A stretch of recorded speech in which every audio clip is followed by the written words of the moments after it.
Apocalypse 9. Puis, le cinquième ange sonna de la trompette, et je vis un astre qui était tombé du ciel sur la terre. La clé du puits de l'abîme lui fut donnée. Il ouvrit le puits de l'abîme, et une fumée épaisse s'en éleva, comme celle d'une grande fournaise.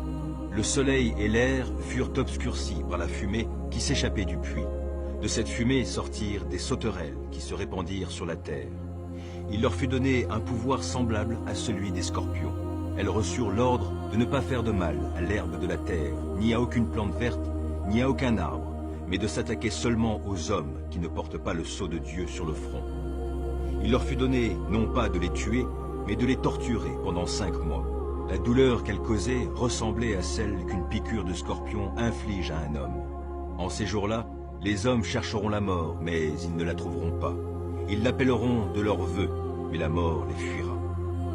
Ces sauterelles ressemblaient à des chevaux harnachés pour la bataille.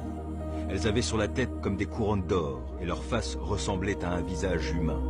Leur chevelure était pareille à celle des femmes, et leurs dents à celles des lions.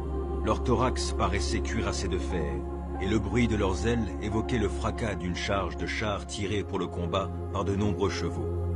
Elles avaient des queues armées de dards comme celles des scorpions. C'est avec leurs queues qu'elles pouvaient torturer les hommes pendant 5 mois.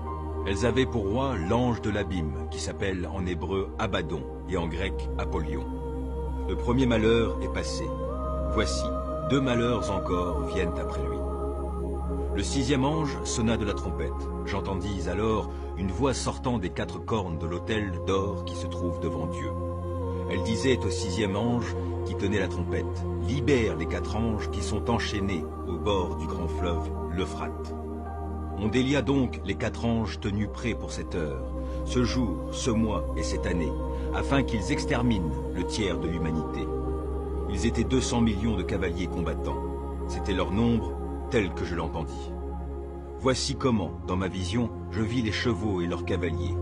Ils portaient des cuirasses rouge feu, bleu turquoise et jaune soufre. Les têtes des chevaux rappelaient celles des lions et leurs gueules crachaient du feu, de la fumée et du soufre.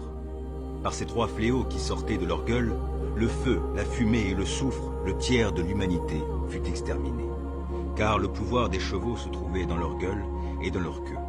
En effet, leurs queues ressemblaient à des serpents. Elles étaient pourvues de têtes qui leur servaient à nuire.